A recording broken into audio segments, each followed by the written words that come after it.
ମା ସିଙ୍ଗଡ଼ା ତିଆରି ସରିଲା, ଭାରି ଭୋକ ଲାଗିଲାଣି। ହଁ ରେ ମା, ଏଇ ତ ସରିଗଲା। ଏଇ ନେ ସିଙ୍ଗଡ଼ା ଖା, ଦୋକାନ ଖୋଲିବାର ସମୟ ହେଇଗଲାଣି, ମୁଁ ଏବେ ଯାଏ।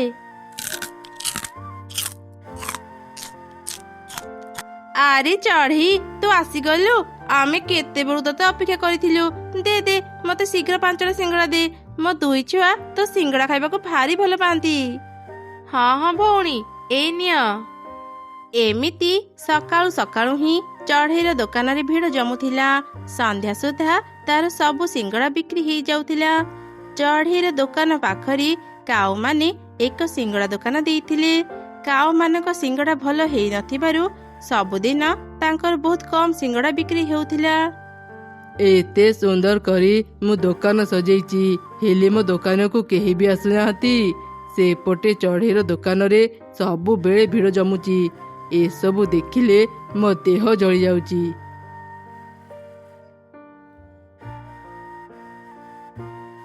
ଆରେ ଚିଲ ଦିଦି, ଆଜି ତୁମେ ଆସିଛ?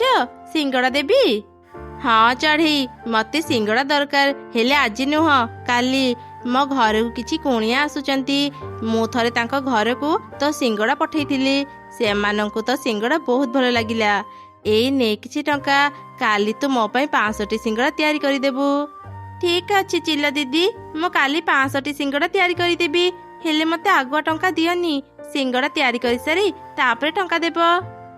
ଆରେ ଚଢ଼େଇ, ଏତେ ଗୁଡେ ସିଙ୍ଗଡ଼ା ତିଆରି କରିବାରେ ତୋର ବି କିଛି ଟଙ୍କା ଖର୍ଚ୍ଚ ହେବ। ମୁଁ ପୁରା ଟଙ୍କା ଦେଇନି, ଅଧା ଟଙ୍କା ଦେଇଛି। ତୁ ସିଙ୍ଗଡ଼ା ତିଆରି କରି ସାରିଲା ପରେ ମୁଁ ତତେ ପୁରା ଟଙ୍କା ଦେଇଦେବି। ଆଚ୍ଛା ଠିକ ଅଛି ଚିଲ ଦିଦି, ମୁଁ କାଲି ସବୁ ସିଙ୍ଗଡ଼ା ତିଆରି କରି ତୁମ ଘରେ ପହଞ୍ଚେଇ ଦେବି। ହଉ ଚଢ଼େଇ, ମୁଁ ଏବେ ଯାଉଛି। କାଲି ସନ୍ଧ୍ୟା ସୁଦ୍ଧା ମୋ ଘରେ ସିଙ୍ଗଡ଼ା ପହଞ୍ଚେଇ ଦେବୁ। ଏପଟେ ମୋର ଗୋଟେ ବି ସିଙ୍ଗଡ଼ା ବିକ୍ରି ହେଉନି। ସେପଟେ ଚଢ଼େଇକୁ ଏତେ ଗୁଡ଼େ ସିଙ୍ଗଡ଼ାର ଅର୍ଡର ମିଳୁଛି। ନା, ଆଉ ନୁହଁ, କାଲି ଚଢ଼େଇ ସିଙ୍ଗଡ଼ା ତିଆରି କରି ସାରୁ, ମୁଁ ଚଢ଼େଇର ସବୁ ସିଙ୍ଗଡ଼ା ନଷ୍ଟ କରିଦେବି। ତାପରେ କାଉ ଘରକୁ ଗଲା, ଆଉ ଏକ ଯୋଜନା ବନେଇଲା। ପରଦିନ ସକାଳେ, ଆରେ ମା, ସିଙ୍ଗଡ଼ା ତିଆରି ତ ସରିଗଲା, ତୁ ଘରେ ଥିବୁ। ମୁଁ ଯାଏ ଚିଲ ଦିଦିଙ୍କ ଘରେ ସବୁ ସିଙ୍ଗଡ଼ା ପହଞ୍ଚେଇ ଦିଏ। ଆଚ୍ଛା ଠିକ ଅଛି ମା। ଏମିତି ଚଢ଼େଇ ଆଗକୁ ଯାଉଥିଲା, ହଠାତ୍ ସେ ଏକ କାନ୍ଦିବାର ସ୍ୱର ଶୁଣି ଅଟକି ଗଲା। ବଞ୍ଚାଅ, ବଞ୍ଚାଅ, ମତେ କେହି ବଞ୍ଚାଅ। ଲାଗୁଛି କିଏ ବିପଦରେ ପଡ଼ିଛି, ମୁଁ ଯାଇ ଦେଖି ଆସେ। ଯା ଯା ଚଢ଼େଇ, ଏଇ ସୁଯୋଗକୁ ମୁଁ ଅପେକ୍ଷା କରିଥିଲି। ଯେମିତି ଚଢ଼େଇ ଆଗକୁ ଗଲା, କାଉ ତାର ସବୁ ସିଙ୍ଗଡ଼ା ଦୂରକୁ ନେଇ ଏକ ବୁଦା ମୂଳେ ରଖିଦେଲା। ଆରେ କାଉ ଭଉଣୀ, ତୁମର ଏ ଅବସ୍ଥା କେମିତି ହେଲା? ଚଢ଼େଇ, ମତେ ଟିକେ ସାହାଯ୍ୟ କର। ମୁଁ ଉଡ଼ିବା ସମୟରେ ଏଇ ଗଛର ଗୋଟେ ଡାଳ ମୋ ଉପରେ ଖସି ପଡ଼ିଲା। ଏବେ ମୁଁ ଏ ଡାଳ ତଳୁ ବାହାରି ପାରୁନି। ଆଚ୍ଛା ଆଚ୍ଛା, ତୁମେ ଆଉ ଚିନ୍ତା କରନି, ମୁଁ ଏବେ ତୁମକୁ ଡାଳରୁ ବାହାର କରୁଛି। ଏମିତି କହି ଚଢ଼େଇ କାଉର ସ୍ତ୍ରୀକୁ ଗଛ ଡାଳ ତଳୁ ମୁକ୍ତ କଲା। ଚଢ଼େଇ, ତତେ ବହୁତ ବହୁତ ଧନ୍ୟବାଦ। ହଉ, ମୁଁ ଏବେ ଘରକୁ ଯାଉଛି।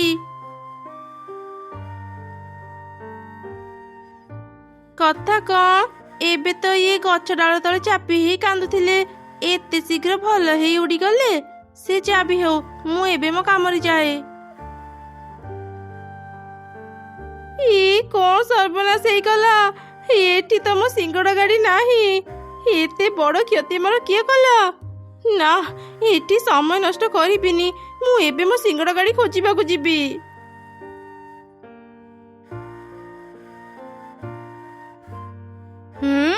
କେତେ ସୁନ୍ଦର ଖାଇବାର ବାସ୍ନା ଆସୁଛି।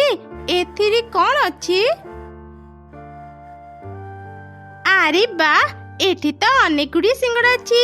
ଏତେ ଗୁଡ଼ିଏ ସିଙ୍ଗଡ଼ା ଏଠି ଏମିତି କିଏ ପକେଇଛି? ସେ ଯାହା ବି ହଉ, ମୁଁ ଏ ସବୁ ସିଙ୍ଗଡ଼ା ଏବେ ଘରକୁ ନେଇଯିବି, ଆଉ ମନ ଭରି ଖାଇବି। ସେ ମୟୂର ଛୁଆ ପାଖରେ ଯାଦୁ ଶକ୍ତି ଥିଲା। ସେ ତା ଯାଦୁରେ ସିଙ୍ଗଡ଼ା ଗାଡ଼ିକୁ ନେଇ ନିଜ ଘରକୁ ଚାଲିଗଲା। ଅନେକ ସମୟ ହେଲାଣି ଖୋଜୁଛି, ହେଲେ ମୋ ସିଙ୍ଗଡ଼ା ଗାଡ଼ିକୁ ମୁଁ କୋଉଠି ବି ପାଇଲିନି। ଆରେ କଣ, ସେ ଫୁଲ ଘର ପାଖରେ ତ ମୋ ଗାଡ଼ି ଅଛି। ମୁଁ ସେଠାକୁ ଯାଇ ଦେଖେ।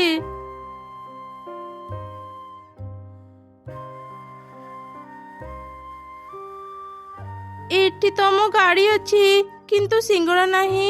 ମୁଁ ଏ ଘର ଭିତରକୁ ଯାଏ, ହୁଏତ ସେମାନେ ମୋ ସିଙ୍ଗଡ଼ା ନେଇଥିବେ। ଆରେ ତୁ କିଏ ପକ୍ଷୀ? ମୋ ବିନା ଅନୁମତିରେ ତୁ ମୋ ଘରେ ପଶିବାକୁ ସାହସ କେମିତି କଲୁ? ତୁ କଣ ଜାଣିନୁ ମୁଁ ହେଉଛି ମୟୂର ରାଣୀ? ତୁ ନିଶ୍ଚୟ ମୋ ଯାଦୁ ଶକ୍ତି ଚୋରି କରିବାକୁ ଆସିଛୁ ନା? ନା ନା, ମୁଁ ଚୋରି କରିବାକୁ ଆସିନି। ମୁଁ ମୋ ସିଙ୍ଗଡ଼ା ଖୋଜୁଛି। ଆଜି ମୁଁ 500ଟା ସିଙ୍ଗଡ଼ା ତିଆରି କରି ଚିଲ ଦିଦିଙ୍କ ଘରକୁ ନେଉଥିଲି। ରାସ୍ତା ମଝିରେ କାଉ ଭଉଣୀଙ୍କୁ ସାହାଯ୍ୟ କରିବା ପାଇଁ ମୁଁ ଅଟକିଥିଲି। ସେଇ ଭିତରେ ମୋ ସିଙ୍ଗଡ଼ା ଆଉ ଗାଡ଼ି ଚୋରି ହେଇଗଲା। ମୁଁ ମୋ ସିଙ୍ଗଡ଼ା ଖୋଜୁଥିଲି, ସେଇ ସମୟରେ ଦେଖିଲି ତୁମ ଘର ବାହାରେ ମୋ ଗାଡ଼ି ଅଛି, ହେଲେ ମୋ ସିଙ୍ଗଡ଼ା ନାହିଁ। ଯଦି ତୁମେ ମୋ ସିଙ୍ଗଡ଼ା ନେଇଛ, ଦୟାକରି ମୋତେ ଫେରେଇ ଦିଅ, ନହେଲେ ମୋର ବହୁତ ବଡ଼ କ୍ଷତି ହେଇଯିବ। ମୁଁ ତ ସିଙ୍ଗଡ଼ା ଦେଖିନି ଚଢ଼େଇ। ରହ, ମୁଁ ଏବେ ମୋ ଝିଅକୁ ଡାକୁଛି, ସେ ହୁଏତ ତ ସିଙ୍ଗଡ଼ା ଦେଖିଥିବ।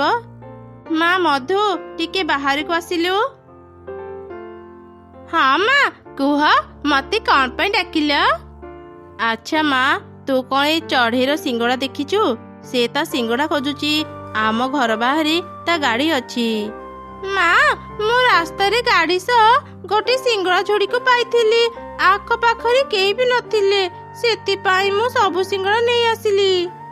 ଆରେ ମା, ହଠାତ୍ ଏମିତି ସବୁ ସିଙ୍ଗଡ଼ା ନେଇ ଆସିବା ତୋର ଠିକ୍ ହେଲାନି। କିଛି ସମୟ ଅପେକ୍ଷା କରିଥିଲେ ତୁ ଚଢ଼େଇକୁ ପାଇଥାନ୍ତୁ। ଚଢ଼େଇ ଅନେକ କଷ୍ଟ କରି ତା ସିଙ୍ଗଡ଼ା ଖୋଜୁଛି। ତୁ ଏବେ ଯା, ଘର ଭିତରୁ ସିଙ୍ଗଡ଼ା ଆଣି ଚଢ଼େଇକୁ ଫେରେଇ ଦେବୁ। କିନ୍ତୁ ମା, ମୁଁ ତ ସବୁ ସିଙ୍ଗଡ଼ା ଖାଇ ଦେଇଛି। ଚଢ଼େଇ ଆଣ୍ଟିଙ୍କୁ କଣ ଦେବି? ଚଢ଼େଇ ଆଣ୍ଟି, ମତେ କ୍ଷମା କରିଦିଅ। କଣ ହେଲା? ତୁମେ ମୋର ସବୁ ସିଙ୍ଗଡ଼ା ଖାଇ ଦେଇଛ। ଏବେ ମୁଁ ଚିଲ ଦିଦିଙ୍କୁ କେମିତି ସିଙ୍ଗଡ଼ା ଦେବି? ଏତେ ଅଳ୍ପ ସମୟରେ ମୁଁ ପୁଣି ସିଙ୍ଗଡ଼ା ତିଆରି କରି ପାରିବିନି। ଚିନ୍ତା କରନି ଚଢ଼େଇ, ମୋ ଝିଅ ପାଇଁ ତୋର ଅନେକ ବଡ଼ କ୍ଷତି ହେଲା। ମୁଁ ତାର କ୍ଷତିପୂରଣ ଦେବି। ଏଇଟା ଗୋଟେ ଯାଦୁର କଡ଼େଇ। ତୁ ଏ କଡ଼େଇକୁ ଯାହା ବି ମାଗିବୁ ସେ ତତେ ସବୁ ଦେବ। ତୁ ଥରେ ପରୀକ୍ଷା କରି ଦେଖେ। ଆଚ୍ଛା ଠିକ୍ ଅଛି, ଯାଦୁର କଡ଼େଇ, ମତେ ଏବେ ହିଁ 500ଟା ସିଙ୍ଗଡ଼ା ଦିଅ। ଆରେ ବା, ସତରେ ତ ଏତେ ଶୀଘ୍ର କଡ଼େଇରେ ସିଙ୍ଗଡ଼ା ବାହାରିଲା। ତୁମକୁ ଅନେକ ଅନେକ ଧନ୍ୟବାଦ ମୟୂର ରାଣୀ। ତାପରେ ମା ଚଢ଼େଇ ଶୀଘ୍ର ସିଙ୍ଗଡ଼ା ଧରି ଚିଲ ପାଖକୁ ଗଲା, ଆଉ ତାକୁ ସିଙ୍ଗଡ଼ା ଦେଇ ନିଜ ଯାଦୁର କଡ଼େଇ ସହ ଘରକୁ ଫେରିଲା। ସେ ତାର ଝିଅକୁ ସବୁ ଘଟଣା କହିଲା। ସେଦିନ ପରଠାରୁ ଚଢ଼େଇ ସମସ୍ତଙ୍କୁ ଯାଦୁର କଡ଼େଇ ଦ୍ୱାରା ସିଙ୍ଗଡ଼ା ତିଆରି କରି ଦେଉଥିଲା। ଆରେ ବା ଚଢ଼େଇ, ଦିନକୁ ଦିନ ତ ସିଙ୍ଗଡ଼ା ଆହୁରି ବେଶୀ ସ୍ୱାଦିଷ୍ଟ ଲାଗୁଛି। ତୁ ତ ସିଙ୍ଗଡ଼ାରେ କଣ ମିଶାଉଛୁ? ଆରେ ନା ନା, ମୁଁ ସେମିତି କିଛି ମିଶାଉନି। ସବୁ ତୁମ ମାନଙ୍କ ଭଲ ପାଇବା। ଆମେ ତ ଭାବିଥିଲେ ଚିଲ ଦିଦି ସିଙ୍ଗଡ଼ା ନ ପାଇଲେ ଏ ଚଢ଼େଇକୁ ଜଙ୍ଗଲରୁ ବାହାର କରିଦେବେ, କିନ୍ତୁ ଏ ଚଢ଼େଇ ତ ଆହୁରି ବେଶୀ ବେଶୀ ସିଙ୍ଗଡ଼ା ବିକ୍ରି କରୁଛି। ଆରେ ତୁ ଗୋଟେ କଥା ଧ୍ୟାନ ଦେଲୁ ନା ନାଇଁ? ଚଢ଼େଇ ଆଗରୁ 3 ରୁ 4 ଘଣ୍ଟା ଧରି ସିଙ୍ଗଡ଼ା ତିଆରି କରୁଥିଲା, କିନ୍ତୁ ଏବେ 10-15 ମିନିଟରେ ହିଁ ସମସ୍ତଙ୍କୁ ସିଙ୍ଗଡ଼ା ଦେଉଛି। ଏ ରହସ୍ୟ କ'ଣ? ଯେମିତି ବି ହେଉ ଆମକୁ ଜାଣିବାକୁ ହିଁ ପଡ଼ିବ। ତାପରେ 2 କାଉ ଚଢ଼େଇ ଉପରେ ନଜର ରଖିଲେ। ଦିନେ ସେମାନେ ଜାଣିଗଲେ ଚଢ଼େଇ ଯାଦୁର କଡ଼େଇ ସାହାଯ୍ୟରେ ସିଙ୍ଗଡ଼ା ତିଆରି କରୁଛି। 2 କାଉ ଲୋଭରେ ପଡ଼ି ଥରେ ରାତିରେ ଚଢ଼େଇ ଘରୁ କଡ଼େଇ ଚୋରି କରି ନେଇଗଲେ। ଏବେ ଆମେ ବି ଧନୀ ହେଇଯିବା। ଶୀଘ୍ର ଶୀଘ୍ର ଏ କଡ଼େଇକୁ ସିଙ୍ଗଡ଼ା ମାଗେ। ହଁ, ଆରେ ଯାଦୁର କଢ଼େଇ, ଆମକୁ ବି ଚଢ଼େଇ ପରି ଅନେକ ଅନେକ ସିଙ୍ଗଡ଼ା ଦିଅ। କାଉ ମାନଙ୍କ ଏପରି କହିବା ପରେ ପରେ ହିଁ କଡ଼େଇରୁ ସିଙ୍ଗଡ଼ା ବାହାରିବା ବଦଳରେ 2ଟି ବଡ଼ ବଡ଼ ଲାଠି ବାହାରିଲା, ଆଉ 2 କାଉଙ୍କୁ ଅନେକ ପିଟିଲା। ଆରେ କଣ, ଏ କଢ଼େଇ ତ ଆମକୁ ସିଙ୍ଗଡ଼ା ନ ଦେଇ ପିଟୁଛି କାହିଁକି? ଆରେ ମରିଗଲେ ରେ, ଏବେ କ'ଣ କରିବା? ଚାଲ ଆମେ ଚଢ଼େଇ ଘରକୁ ଯିବା, ସେ ହିଁ ଆମକୁ ଏ ମାଡ଼ରୁ ରକ୍ଷା କରିପାରିବ।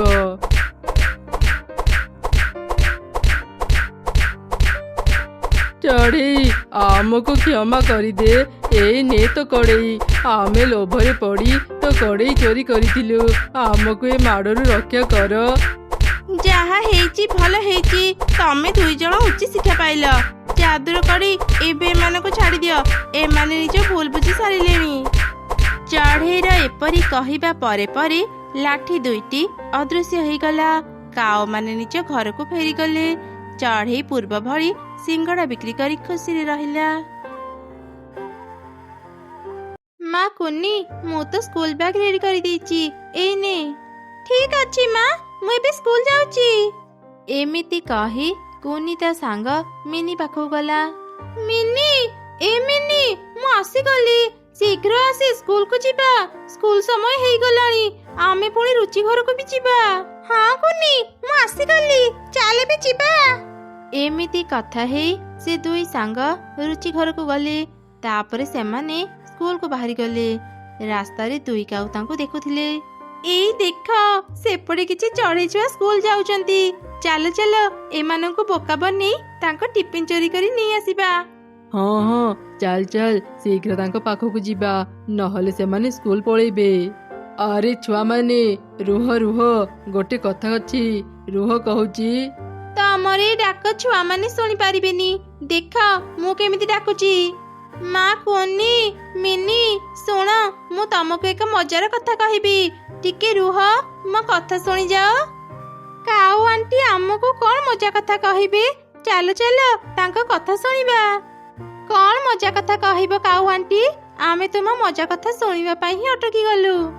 ଆରେ ଶୁଣ, ମୁଁ ଛୁଆଙ୍କୁ କଥାରେ ଅଟକେଇ ରଖୁଛି। ତୁମେ ଯାଅ, ପଛପଟୁ ତାଙ୍କ ବ୍ୟାଗରୁ ସବୁ ଟିଫିନ ବକ୍ସ କାଢି ଲୁଚେଇ ଦେବ। ହଁ କୁନି, ଆଜି ସନ୍ଧ୍ୟା ବେଳେ ପାଖ ଜଙ୍ଗଲରେ ଗୀତ ପ୍ରତିଯୋଗିତା ଅନୁଷ୍ଠିତ ହେଉଛି। ଯିଏ ବି ଗୀତ ପ୍ରତିଯୋଗିତାରେ ଜିତିବ ତାକୁ ବହୁତ ଦାମୀ ପୁରସ୍କାର ମିଳିବ। ତମେ ମାନେ କଣ ସେ ଗୀତ ପ୍ରତିଯୋଗିତାରେ ଭାଗ ନେବ? ହଁ ହଁ କାଉ ଆଣ୍ଟି, ଆମେ ସେ ଗୀତ ପ୍ରତିଯୋଗିତାରେ ଭାଗ ନେବୁ। ଆମେ ଆଜି ସନ୍ଧ୍ୟାରେ ତୁମ ଘରକୁ ଯିବୁ। ତୁମେ ଆମକୁ ସେ ପ୍ରତିଯୋଗିତାକୁ ନେଇଯିବ। ତେବେ ଠିକ୍ ଅଛି ପିଲାମାନେ, ଆମେ ଆଜି ସନ୍ଧ୍ୟାରେ ପାଖ ଜଙ୍ଗଲକୁ ଯିବା। ହେଲେ ତା ପୂର୍ବରୁ ମତେ ଏକ ଗୀତ ଗାଇକି ଶୁଣାଅ। ମୁଁ ବି ତ ଦେଖେ ତମେ ମାନେ କେମିତି ଗୀତ ଗାଉଛ। କାଉ ଆଣ୍ଟି, ମୁଁ ବହୁତ ଭଲ ଗୀତ ଗାଇପାରେ, ଏଇ ଶୁଣ। ତାପରେ ସେ ତିନି ଛୁଆ ଗୀତ ଗାଇ କାଉକୁ ଶୁଣିଲେ। ସେଇ ସୁଯୋଗରେ କାଉ ତାଙ୍କର ଟିଫିନ ସବୁ ଚୋରି କରି ନେଇଗଲା। ବା ବା, ତମେ ମାନେ ତ ବଢିଆ ଗୀତ ଗାଉଛ। ହଉ ପିଲାମାନେ, ତମେ ମାନେ ଏବେ ସ୍କୁଲକୁ ଯାଅ। ଆମେ ଯେତେବେଳେ ସେଠାକୁ ଯିବା, ସେଠି ଷ୍ଟେଜରେ ଗୀତ ଗାଇବ। ତାପରେ ସବୁ ଛୁଆ ସ୍କୁଲକୁ ଚାଲିଗଲେ। ଦୁଇ କାଉ ପେଟ ପୂରା ଖାଇବା ଖାଇଲେ। ଦେଖିଲ, ମୋ ବୁଦ୍ଧି ପାଇଁ ଆମେ କେମିତି ପେଟ ପୂରା ଖାଇବା ଖାଇପାରିଲେ। ଏମିତି ଯଦି ପ୍ରତିଦିନ ଆମେ ଛୋଟ ଛୋଟ ସ୍କୁଲ ଛୁଆଙ୍କୁ ବୋକା ବନି ତାଙ୍କ ଟିଫିନ ଖାଇପାରନ୍ତେ ନା, ଆମକୁ ଆଉ ପରିଶ୍ରମ କରି ଖାଇବା ଖୋଜିବାକୁ ପଡନ୍ତାନି। ହଁ, ତୁ ଠିକ୍ କହିଛୁ। ଏବେ ପ୍ରତ୍ୟେକ ଦିନ ଆମେ ରାସ୍ତାରେ ଜଗିଥିବା। ଛୁଆମାନେ ଯେତେବେଳେ ସ୍କୁଲକୁ ଯାଉଥିବେ ତାଙ୍କୁ ବୋକା ବନେଇ ତାଙ୍କ ଟିଫିନ ଚୋରି କରି ନେବା। କୁନି, ମୋ ବ୍ୟାଗରେ ଟିଫିନ ବକ୍ସ ନାହିଁ। ମା ବୋଧେ ଟିଫିନ ବକ୍ସ ଦେବାକୁ ଭୁଲି ଯାଇଥିବେ। ଆଜି ମୁଁ କଣ ଖାଇବି? ତୁ ଚିନ୍ତା କରନି, ମୋ ମା ଟିଫିନ ବକ୍ସ ଦେଇଛନ୍ତି। ରହ, ମୁଁ ଏବେ ବାହାର କରୁଛି, ଆମେ ଦୁଇ ଜଣ ମିଶିକି ଖାଇବା। ଏଇ କଣ, ମୋ ବ୍ୟାଗରେ ତ ଟିଫିନ ବକ୍ସ ନାହିଁ। ଲାଗୁଛି ମୋ ମା ବି ମତେ ଆଜି ଟିଫିନ ବକ୍ସ ଦେଇନାହାନ୍ତି। ଆରେ ସାଙ୍ଗମାନେ, ଜାଣିଛ ମୋ ଟିଫିନ ବକ୍ସ ଚୋରି ହେଇଯାଇଛି। ମୁଁ ସମସ୍ତଙ୍କ ବ୍ୟାଗ ଚେକ୍ କଲି, ହେଲେ କାହା ପାଖରେ ବି ମୋ ଟିଫିନ ବକ୍ସ ନଥିଲା। ଆଜି ତମେ ମାନେ ନିଜ ଟିଫିନରୁ ମତେ କିଛି ଖାଇବା ଦେଇଥାଅ। ମୁଁ ଯଦି ଖାଇବା ନ ଖାଇବି ମୋ ମୁଣ୍ଡ ବୁଲେଇଦେବ। ଆରେ, ତୋ ଟିଫିନ ବକ୍ସ ଚୋରି ହେଇନଥିବ। ତୁ ଆଜି ଘରୁ ଟିଫିନ ବକ୍ସ ଆଣି ନଥିବୁ। ଆଜି ଆମ ଦୁଇ ଜଣଙ୍କ ମା ବି ଟିଫିନ ବକ୍ସ ଦେଇନାହାନ୍ତି। ସ୍କୁଲ ଛୁଟି ପରେ ଆମେ ଶୀଘ୍ର ଘରକୁ ଯାଇ କିଛି ଖାଇନେବା। ଏମିତି ସେ ଦିନ ବିତିଗଲା। ସନ୍ଧ୍ୟାରେ ସବୁ ଛୁଆ ଘରକୁ ଫେରିଲେ। ମା, ଭାରି ଭୋକ ଲାଗିଲାଣି, କିଛି ଖାଇବାକୁ ଦିଅ। ଆଜି ତୁମେ କଣ ପାଇଁ ମତେ ଟିଫିନ ବକ୍ସ ଦେଇନଥିଲ? ଦିନ ସାରା ମୁଁ ଆଜି ଉପାସରେ ରହିଲି। ଏଇ କଣ କହୁଛୁ ରେ ମା? ମୁଁ ତତେ ଆଜି ଟିଫିନ ଦେଇଥିଲି।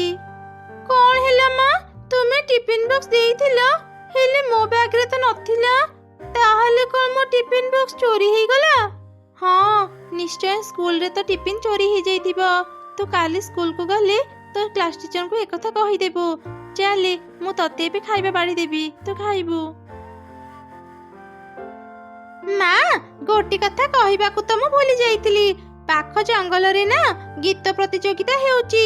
କାଉ ଆଣ୍ଟି ମୋର ଆଉ ମୋ ସାଙ୍ଗମାନଙ୍କର ନାଁ ଲେଖି ଦେଇଛନ୍ତି। ଆମେ ଆଜି ତାଙ୍କ ସାଙ୍ଗରେ ସେଠାକୁ ଯାଇ ଗୀତ ପ୍ରତିଯୋଗିତାରେ ଭାଗ ନେବୁ। ଯିଏ ଜିତିବ ତାକୁ ବହୁତ ଭଲ ପୁରସ୍କାର ମିଳିବ। ଆଚ୍ଛା ଠିକ ଅଛି, ତୁ ଯା, ଭଲ ଗୀତ ଗାଇବୁ। କାଉ ଆଣ୍ଟି, ଆମେ ଆସିଗଲୁ, ଚାଲ ଏବେ ପାଖ ଜଙ୍ଗଲକୁ ଯିବା। ହେଇରେ, ଏମାନେ ତ ଆସିଗଲେ। ମୁଁ ଏ ଛୁଆଙ୍କ କଥା ପୁରାପୁରି ଭୁଲି ଯାଇଥିଲି। କିଛି ଗୋଟେ ବାହାନା କରି ମୁଁ ଏମାନଙ୍କୁ ଏଠୁ ବିଦା କରି। ଆରେ ପିଲାମାନେ, ତମେ ମାନେ ଆସିଗଲ। କୌଣସି ଏକ କାରଣରୁ ଗୀତ ପ୍ରତିଯୋଗିତାକୁ ବାତିଲ କରାଯାଇଛି। ଆର ମାସ ପୁଣି ଥରେ ଗୀତ ପ୍ରତିଯୋଗିତା ଅନୁଷ୍ଠିତ ହେବ। ସେତେବେଳେ ମୁଁ ତମମାନଙ୍କୁ ନେଇଯିବି। କଣ ହେଲା? ଆମେ ଗୀତ ପ୍ରତିଯୋଗିତାରେ ଭାଗ ନେଇ ପାରିବୁନି? ଆମେ କେତେ ଆଶାରେ ଆସିଥିଲୁ। ଆଚ୍ଛା ହଉ କାଉ ଆଣ୍ଟି, ଆମେ ବି ଯାଉଛୁ। ଆସନ୍ତା ମାସ ଗୀତ ପ୍ରତିଯୋଗିତା ହେଲେ ଆମକୁ ନେଇଯିବ। ତାପରେ ସବୁ ଛୁଆ ନିଜ ନିଜ ଘରକୁ ଫେରିଗଲେ। ପରଦିନ ସକାଳେ, ମା କୁନି, ମୁଁ ଆଜି ତ ଟିଫିନରେ ଖିଚୁଡ଼ି ଦେଇଛି। ଟିଫିନକୁ ଭଲ ଭାବରେ ରଖିବୁ, ଯେମିତି ଆଜି ତ ଟିଫିନ କେହି ଚୋରି କରିପାରିବେନି। ଠିକ ଅଛି ମା, ଆଜି ମୁଁ ମୋ ସ୍କୁଲ ବ୍ୟାଗ ଛାଡି ବାହାରକୁ ଖେଳିବା ପାଇଁ ଯିବିନି। ତାପରେ ସେ ତିନି ସାଙ୍ଗ ସ୍କୁଲକୁ ଯିବା ପାଇଁ ବାହାରି ଗଲେ। ରାସ୍ତାରେ ଦୁଇ କାଉଙ୍କ ସହ ତାଙ୍କର ଦେଖା ହେଲା। ଆରେ ପିଲାମାନେ, ତମେ ମାନେ ଆଜି ସ୍କୁଲକୁ ଯାଉଛ? ଆଜି କେହି ବି ସ୍କୁଲକୁ ଯାଉନାହାନ୍ତି। ନଦୀ ପାଖରେ ଏକ ମେଳା ପଡିଛି। ସମସ୍ତେ ସେ ମେଳା ଦେଖିବାକୁ ଯାଇଛନ୍ତି। ତମେ ମାନେ ବି ସେ ମେଳା ଦେଖିବାକୁ ଯାଅ। ସତରେ କାଉ ଆଣ୍ଟି, ନଦୀ ପାଖରେ ମେଳା ପଡିଛି? ଆମେ ଏ କଥା ଜାଣିନଥିଲୁ। ଆଚ୍ଛା ଆଚ୍ଛା, ଆମେ ଏବେ ନଦୀ ପାଖକୁ ଯାଉଛୁ। ଶୁଣ, ତମେ ମାନେ ତ ମେଳା ଯାଉଛ, ତମ ସ୍କୁଲ ବ୍ୟାଗ ଏ ବୁଦା ମୂଳରେ ଲୁଚେଇ ରଖିଦିଅ, ନହେଲେ ସେଠି ତମ ସ୍କୁଲ ବ୍ୟାଗ ଚୋରି ହେଇଯାଇପାରେ। ହଁ କାଉ ଆଣ୍ଟି, ଠିକ କଥା କହିଛ। ଆମେ ବୁଦା ମୂଳରେ 3 ଜଣଙ୍କ ବ୍ୟାଗ ରଖିଦେଇ ଯାଉଛୁ। ଫେରିଲା ପରେ ଆମେ ସ୍କୁଲ ବ୍ୟାଗ ନେଇଯିବୁ। କାଲି ପିଲାଗୁଡାଙ୍କୁ ବୋକା ବନି ଖାଇବା ଖାଇଥିଲେ, ଆଜି ବି ଖାଇବା ମିଳିଗଲା। ଶୁଣ, ଆଜି ଟିଫିନ ବକ୍ସ ନେବାନି। ଖାଇବା ଖାଇସାରି ଟିଫିନ ବକ୍ସ ତାଙ୍କ ବ୍ୟାଗରେ ହିଁ ରଖିଦେବା। ଏମିତି କଥା ହେଇ ସେ ଦୁଇ କାଉ ଟିଫିନ ବକ୍ସରୁ ଖାଇବା ବାହାର କରି ଖାଇଲେ। ଦୂରରୁ ମିନୁ ଚଢ଼ି ସେମାନଙ୍କୁ ଦେଖୁଥିଲା। ବଦମାସ କାଉ ଦଳ, ଛୋଟ ଛୁଆଙ୍କୁ ଠକି ତାଙ୍କ ଖାଇବା ଖାଉଛ? ରୁହ, ମୁଁ ଏବେ ଏକଥା ତାଙ୍କ ମାକୁ କହିଦେବି। ସେ ତମମାନଙ୍କୁ ଉଚିତ ଶିକ୍ଷା ଦେବ। ରିନୁ, ଏ ରିନୁ, ଘରେ ଅଛୁ? ଶୀଘ୍ର ବାହାରକୁ ଆସେ, ତୋ ପାଖରେ ଏକ ଜରୁରୀ କଥା ଅଛି। କଣ ହେଲା ମିନୁ, କଣ କଥା କହିବୁ? ତାପରେ ମିନୁ ରିନୁକୁ ସବୁ ଘଟଣା କହିଲା। ସବୁ ଶୁଣି ତ ରିନୁ ଭୀଷଣ ରାଗିଗଲା। ବଦମାସ କାଉ ଦଳ, ମିଛ କହି ମୋ ଛୁଆଙ୍କର ଟିଫିନ ଖାଉଛନ୍ତି। ସେମାନଙ୍କୁ ମୁଁ ଜମା ବି ଛାଡ଼ିବିନି। ମୁଁ ଆଗ ମୋ ଛୁଆଙ୍କ ପାଖକୁ ଯାଏ। ଏମିତି କହି ମା ଚଢ଼େଇ ତା ଛୁଆଙ୍କ ପାଖକୁ ଗଲା। ରିନୁକୁ ଦେଖି ତ ସବୁ ଛୁଆ ଖୁବ ଡରିଗଲେ। ମା, ତୁମେ ଏଠି? ମୁଁ ଜାଣେ ରେ ମା, ତୁ ମତେ ଦେଖି ଭୟ କରୁଛୁ। ଡରନି, ମୁଁ ତତେ ଜମା ବି ମାରିବିନି। କାଉ ମାନଙ୍କ ପାଖରୁ ସାବଧାନ କରିବା ପାଇଁ ମୁଁ ତମ ମାନଙ୍କ ପାଖକୁ ଆସିଛି। ମାନେ କଣ କହୁଛ ମାଉସୀ? ଆମେ ତ କିଛି ବି ବୁଝିପାରୁନୁ। ତାପରେ ରିନୁ କାଉ ମାନଙ୍କର ସବୁ ମିଛ କଥା ଛୁଆ ମାନଙ୍କୁ କହିଲା।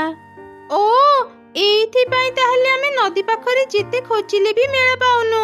ସେ ଦୁଇ କାଉଙ୍କ ପାଇଁ ଆମେ ସବୁବେଳେ ଉପାସରେ ରହୁଛୁ। ମା, ସେ ଦୁଇ କାଉଙ୍କୁ ଉଚିତ ଶିକ୍ଷା ଦିଅ। ହଁ, ମୁଁ କାଲି ହିଁ ସେମାନଙ୍କୁ ଉଚିତ ଶାସ୍ତି ଦେବି। ଏବେ ତମେ ମାନେ ଆଗ ସ୍କୁଲକୁ ଯାଅ, ନହେଲେ ତମେ ମାନେ ପାଠ ପଢାରେ ପଛେଇ ଯିବ। ସେ ତିନି ଛୁଆ ନିଜ ନିଜ ସ୍କୁଲ ବ୍ୟାଗ ନେଇ ସ୍କୁଲକୁ ଚାଲିଗଲେ। ଏମିତି ସେ ଦିନ ବିତିଗଲା। ପରଦିନ ସକାଳେ, ଆଜି ସେ ଦୁଷ୍ଟ କାଉ ମାନେ ଉଚିତ ଶିକ୍ଷା ପାଇବେ। କୁନି, ମୁଁ ତତେ ଯେମିତି କହିଛି ତୁ ସେମିତି କରିବୁ। କାଉ ଆଣ୍ଟି, ଆମେ ଆଜି ନଦୀକୁ ଗାଧେଇବା ପାଇଁ ଯିବୁ। ତୁମେ ଏକଥା କାହାକୁ କହିବନି। ହଁ ହଁ, ମୁଁ କାହାକୁ ବି କହିବିନି। ତମେ ଦୁଇ ଛୁଆ ଏଠି ନିଜ ସ୍କୁଲ ବ୍ୟାଗ ଲୁଚେଇ ଦେଇ ଚାଲିଯାଅ। ହଁ, ମୁଁ ଆଜି ଏମିତି ଲୁଚେଇବି ଯେ କେହି ଖୋଜିଲେ ପାଇବେନି। କାଲି ନା କିଏ ଜଣେ ଆମ ଟିଫିନ ଚୋରି କରି ଖାଇ ଦେଇଥିଲା। ଏ ଜଙ୍ଗଲକୁ ଅନେକ ଅଚିହ୍ନା ଚଢ଼େଇ ଆସନ୍ତି। ସେମାନେ ହିଁ ତମମାନଙ୍କ ଟିଫିନ ଖାଇଥିବେ। ଆରେ, ମୁଁ ତ ଭାବୁଥିଲି ଛୁଆମାନେ ଆମକୁ ସନ୍ଦେହ କରିବେ, ହେଲେ ଏମାନେ ତ କିଛି ବି ବୁଝିପାରିଲେନି। ଚାଲ ଆଜି ବି ତାଙ୍କ ଟିଫିନ ଖାଇଦେବା। ପରେ ଯଦି ସେମାନେ ପଚାରିବେ, ଆମେ କହିବା ଏଠି ଗୋଟେ ଅଚିହ୍ନା ଚଢ଼େଇକୁ ତୁମ ବ୍ୟାଗ ପାଖରେ ଦେଖିଥିଲୁ। ସେ ହିଁ ତମମାନଙ୍କ ଟିଫିନ ଖାଇଥିବ। ଏମିତି କଥା ହେଇ ଦୁଇ କାଉ ଟିଫିନ ଖାଇଲେ। ହଠାତ୍ ତାଙ୍କ ପେଟ ଫୁଲିବା ଆରମ୍ଭ ହେଲା। କାରଣ ମା ଚଢ଼େଇ ସେ ଖାଇବାରେ ପେଟ ଫୁଲାର ଔଷଧ ମିଶେଇ ଦେଇଥିଲା। ଦୁଇ କାଉଙ୍କ ପେଟ ଫୁଲିବା ଯୋଗୁଁ ସେମାନେ ଆଉ କୁଆଡେ ବି ଯାଇପାରିଲେନି। ସେଇଠି ପଡି ରହିଲେ। ଏ କ'ଣ ଆମ ପେଟ ଏମିତି ଫୁଲିଗଲା କେମିତି? ଏ ଖାଇବାରେ କ'ଣ ମିଶା ଯାଇଥିଲା? ବଞ୍ଚାଅ, ଆମକୁ କେହି ବଞ୍ଚାଅ, ଆମେ ଉଡ଼ି ପାରୁନୁ। ତମ ମାନଙ୍କ ଭଳି ଦୁଷ୍ଟ ପକ୍ଷୀଙ୍କୁ ଏମିତି ହିଁ ଶାସ୍ତି ଦରକାର। ତମେ 2 ଜଣ ଚୋରି କରି ସ୍କୁଲ ଛୁଆଙ୍କ ଟିଫିନ ଖାଉଛ, ତା ସହ ଛୁଆଙ୍କ ପାଠ ପଢାରେ ବି କ୍ଷତି କରୁଛ। ତମ ମାନଙ୍କୁ ଉଚ୍ଚ ଶିକ୍ଷା ଦେବା ପାଇଁ ମୁଁ ଏ କାମ କରିଛି। ଏ କଷ୍ଟ ପାଇଲେ ଯାଇ ତମେ ମାନେ ଜାଣିବ ତମେ ମାନେ କେତେ ବଡ଼ ଭୁଲ କରିଛ। ଠିକ କହିଛୁ ରିନୁ, ଏମାନଙ୍କୁ ଏମିତି ହିଁ ଶାସ୍ତି ଦରକାର। ଆଜି ତ ବୁଦ୍ଧି ପାଇଁ ଆମେ ଦୁଷ୍ଟ କାଉ ମାନଙ୍କୁ ଧରି ପାରିଲି। ନା ନା ଚଢ଼େଇ, ଆମର ଭୁଲ ହେଇଗଲା। ଆମେ ଆଉ ଦିନେ ବି ଏମିତି ଭୁଲ କରିବୁନି। ଏଇ ଜଙ୍ଗଲ ଛାଡ଼ି ଚାଲିଯିବୁ। ଦୟାକରି ଆମକୁ ବଞ୍ଚା। 2 କାଉ ଯେତେ କହିଲେ ବି ଅନ୍ୟମାନେ ତାଙ୍କ କଥା ନ ଶୁଣି ସେଠାରୁ ଚାଲିଗଲେ। 2 କାଉ ସେମିତି ପଡ଼ି ରହିଥିଲେ। ସେମାନେ ଟିକେ ବି ହଲି ପାରୁନଥିଲେ। କିଛି ସମୟ ପରେ ହିଁ ସେ 2 କାଉ ମରିଗଲେ।